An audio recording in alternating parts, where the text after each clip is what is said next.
नमस्कार मित्रों, स्वागत करते हैं एक बार फिर से हम आपके अपने YouTube चैनल कवि क्लासेस में। इस सेशन में हम लोग CUET BHU बीएड के बारे में बात करेंगे। जैसा आपको पता है कि जो बीएड है वह CUET में शामिल हो चुका है। तो अब आप लोग का बीएड जो स्पेशली BHU के बारे में हम लोग बात करें तो BHU बीएड जो आप लोग का 2022 का एंट्रेंस एग्जामिनेशन होगा वह CUET के अंतर्गत होगा। तो इसमें आपको एलिजिबिलिटी क्राइटेरिया क्या रखा गया है, सिलेबस और पैटर्न क्या है इसका, सीट और फीस क्या है, यहाँ पे एग्जाम डेट क्या है इसकी, ये सभी चीज़ों के बारे में हम यहाँ पे जानकारी लेंगे। तो चलिए जानते हैं इसके बारे में। देखिए यहाँ पे जो आप लोग का एग्जामिनेशन होगा वो किसके अंतर्गत होगा, तो वह CUET PG 2022 के अंतर्गत होगा। बहुत सारे यहाँ पे लोग कंफ्यूज है कि सर CUET में शामिल हुआ तो उसका तो डेट खत्म हो गया। तो आपको बताना चाहेंगे कि CUET UG का जो डेट है वह खत्म हो गया है, ठीक है। यानी कि आप लोग का एक दो दिन बाकी और है, यानी कि 22 तक आप लोग का डेट है UG का 2022 का। तो 2022 में आपका UG में बीएड नहीं है, ठीक है। CUET UG में आपका बीएड नहीं है, बल्कि आपका CUET PG 2022 में आप लोग का जो बीएड है वह इसमें। तो आपको क्या देखना है कि CUET PG का डेट क्या है और उसका एग्जामिनेशन क्या होगा, पैटर्न क्या होगा, इन सभी चीज़ों के बारे में जानकारी लेना है। तो क्लियर हो चुकी है। तो 2022 से जो CUET है दो तरह की हो गई है, एक UG की हो गई है और एक PG की। तो PG में बीएड को रखा गया है, न कि आपका UG में रखा गया है। और इस सेशन में हम लोग किसकी बात करेंगे, तो बनारस हिंदू यूनिवर्सिटी की जो बीएड है इसके बारे में बात करेंगे यहाँ पर। तो स्पेशली जो बीएड के स्टूडेंट है वो इस वीडियो को जरूर देखें, अदर वाले जो स्टूडेंट हैं वो इस वीडियो को स्किप कर सकते हैं। सबसे पहले आपको डेट बता देते हैं कि BHU बीएड में जो आप लोग फॉर्म भरना है वह आप लोग का किसके थ्रू होगा, तो वह होगा आपका combined common university entrance test PG 2022 के थ्रू और online submission of application form. यानी कि आप लोग ऑनलाइन जो एग्जाम फॉर्म है वह 19 मई से लेकर के 18 जून तक आप लोग फॉर्म भर सकते हैं, ठीक है। 19 मई से लेकर के 18 जून तक आप लोग फॉर्म भर सकते हैं। और इसकी जो लास्ट डेट रखी गई है फी ट्रांजेक्शन की वह 19 जून रखी गई है, ठीक है। तो इस प्रकार से आपके पास एक महीने का टाइम मिलता है।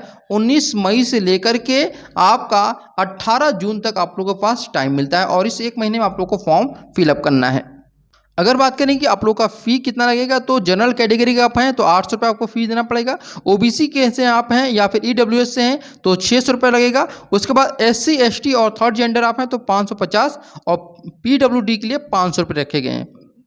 वहीं पे अगर आप इंडिया के बाहर से फॉर्म भर रहे हैं, मान लेते युगांडा से फॉर्म भर रहे हैं या फिर कैरेबियाई देश वेस्ट इंडीज से फॉर्म भर रहे हैं, तो आपको इसके लिए क्या करना होगा, 4000 रुपये फ़ी पेमेंट करना पड़ेगा, ठीक है। इस प्रकार से आपका अगर इंडिया में है तो 800 रुपये मिनिमम फीस और मैक्सिमम फीस, ठीक है। और उसके बाद अगर आप आउटसाइड ऑफ इंडिया हैं तो 4000 फीस लगेगा। अब देखिए मान लेते कि फॉर्म आपने भरा और उसमें कुछ गलतियां होंगी तो उसके लिए भी डेट दे दिया कि 20 जून से लेकर के 22 जून तक, यानी कि आप लोग को 3 दिन का समय दिया जाता है। 20, 21, 22 3 दिन आप लोग अपने फॉर्म में करेक्शन कर सकते हैं। और एडमिट कार्ड आप लोग का जो डाउनलोड होगा वह भी आप लोग को जल्दी बता दिया जाएगा। और एग्जामिनेशन की डेट यहाँ पे आपको डिसाइड नहीं की गई, लेकिन फिर भी बोला गया है कि जुलाई के लास्ट में आप लोग का एग्जामिनेशन होगा, ठीक है, जुलाई के लास्ट वीक में। और अगर बात करें ड्यूरेशन कितना होगा आपका एग्जामिनेशन का, तो 2 घंटे आपका एग्जामिनेशन का ड्यूरेशन होगा, जैसा कि पहले होता था। अब टाइमिंग ऑफ एग्जामिनेशन देखिए यहाँ पे ध्यान रखिएगा कि 2 शिफ्ट में आपका एग्जामिनेशन होगा, शिफ्ट 1 और शिफ्ट 2। शिफ्ट 1 में आपका क्या होगा, जिस भी शिफ्ट में आपका एग्जामिनेशन पड़े 10 बजे से लेकर 12 बजे तक पहला शिफ्ट होगा और दूसरा शिफ्ट जो होगा वह 3 से लेकर के 5 शिफ्ट होगा। ऐसा नहीं है कि दोनों शिफ्ट आपको देना कंपलसरी है, कोई एक शिफ्ट जिस भी शिफ्ट में आपका एग्जामिनेशन होगा। इसके बाद यहाँ पे आपको जो सेंटर है, डेट है, शिफ्ट है और एग्जामिनेशन है, इसके बारे में आप लोग को एडमिट कार्ड में दिया रहेगा। और आप लोग इस फॉर्म को कहाँ भर सकते हैं, तो ये आपका वेबसाइट दिया गया है https://cuet.nta.nic.in। ये आपका वेबसाइट है, यहाँ पर जाकर आप लोग फॉर्म को फिलअप कर सकते हैं।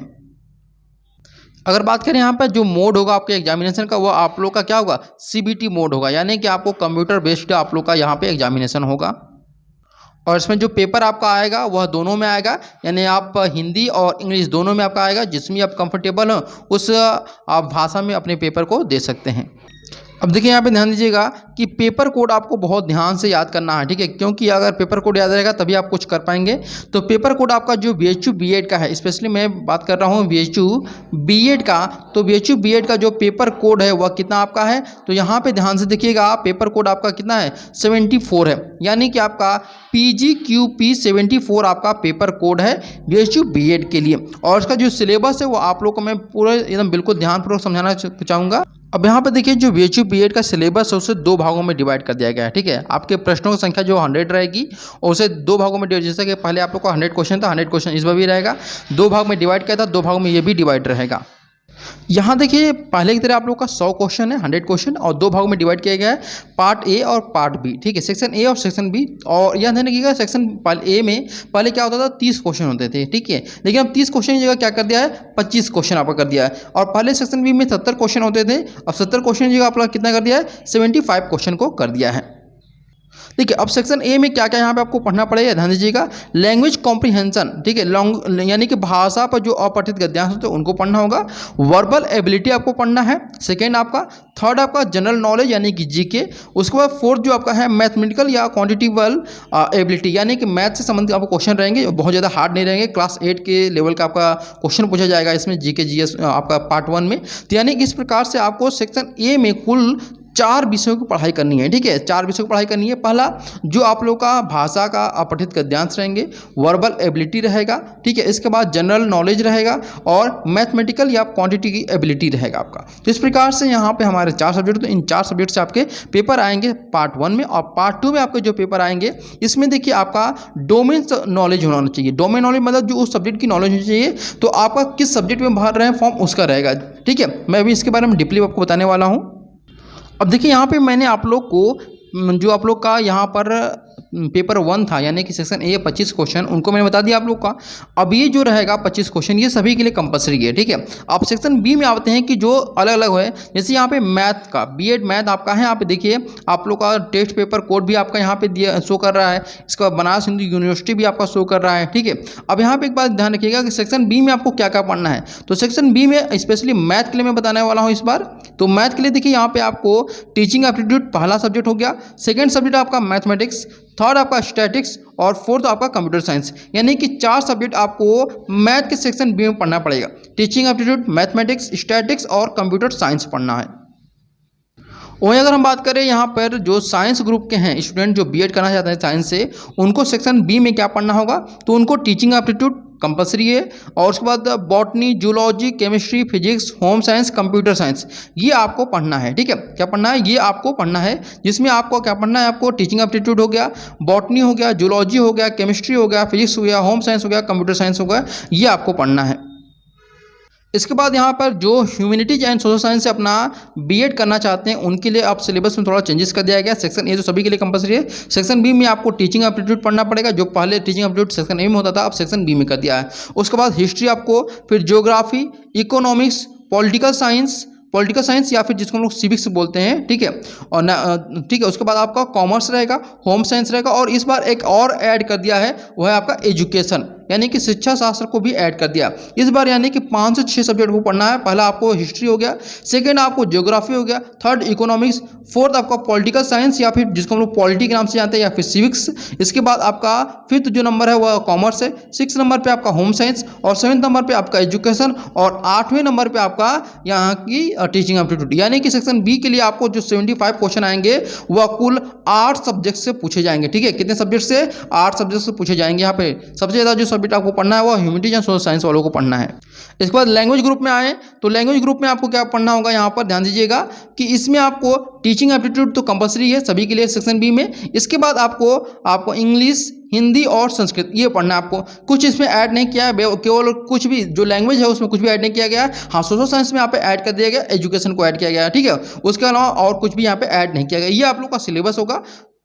तो यहाँ ध्यान दीजिएगा कि जो भी यहाँ पे बीएड करना चाहते हैं उनको क्या करना होगा कि 2 सेक्शन में अपना पढ़ना होगा। सेक्शन ए जो होगा वह सभी के लिए कंपलसरी होगा, जिसका सब्जेक्ट मैंने बता दिया हुआ है, और इस पर फुल डिटेल में मैं सेक्शन ए का, अगर आप लोग बोलेंगे कि हाँ सर सेक्शन ए का पूरा विस्तार में टॉपिक वाइज बता दीजिए कि कौन कौन से टॉपिक हमको पढ़ना होगा सेक्शन ए में, तो भी मैं बता दूंगा टॉपिक वाइज। और उसके बाद सेक्शन बी में यहाँ पे आपको क्या है कि वह 4 ग्रुप में बांटा गया है सेक्शन बी, जिसमें आपका लैंग्वेज हो गया, सोशल साइंस हो गया, मैथ हो गया और साइंस हो गया। तो सेक्शन बी में आपके देखिए 75 क्वेश्चन आएंगे, ठीक है। कितने क्वेश्चन आएंगे, 75, और सेक्शन ए में आपके 25 क्वेश्चन आएंगे, समझ गए। तो ये आपका सेक्शन ए और सेक्शन बी में बढ़ गया है। 100 प्रश्न रहेंगे और 120 मिनट आपको मिलेगा पढ़ने को, पेपर देने को, और 75 जो क्वेश्चन आएंगे वह आपके सब्जेक्ट ग्रुप के अकॉर्डिंग अलग अलग रहेंगे। तो आप लोग अगर ये भी चाहेंगे कि हाँ सर सेक्शन बी में भी आप क्या करिए कि लैंग्वेज का अलग, सोशल का अलग, साइंस का अलग और आप मैथ का अलग यहाँ पे सिलेबस होती है, वो भी टॉपिक वाइज। तो मैं टॉपिक वाइज भी बताने के लिए आपको तैयार हूँ, बस आप लोग कमेंट करके ये बोल दीजिए कि हाँ सर ये मैं आपको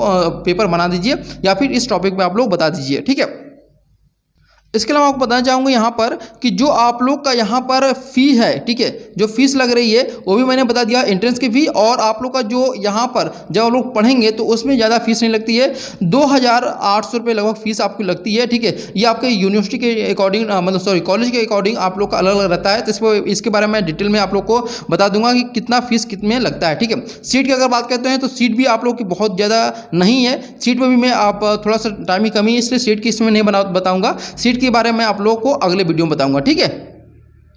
तो उम्मीद करते हैं सभी कंफ्यूजन दूर हो गया। जो लोग ये सोच रहे हैं कि यहाँ पर VHU B.Ed का फॉर्म कब आएगा, तो VHU B.Ed का जो फॉर्म है आपका वो आ चुका है। आप लोग अपने फॉर्म को भरना शुरू कर दीजिए। और आप लोग को शुरुआत में मैंने आप लोग को वेबसाइट भी बता दिया था किस वेबसाइट पर आप लोग फॉर्म भर सकते हैं, वहाँ पर जाकर अपना फॉर्म भरिए अच्छे से। और मैं अभी फॉर्म कैसे भरा जाएगा इसके बारे में भी आप लोग को एक वीडियो बना दूंगा। अभी आप लोग फॉर्म भरना मत शुरू कर दीजिएगा तुरंत, नहीं तो कोई गलती करेंगे तो फिर उसको सुधारना बहुत मुश्किल होगा। तो मैं इस पर एक वीडियो बना दूंगा, उसके बाद आप लोग अपने फॉर्म को भरिएगा, ठीक है। तो चलिए यहाँ पर हम लोग अपनी विदा लेते हैं, अपने वीडियो को यहीं पे समाप्त करते हैं। तब तक के लिए thank you so much for watching this video.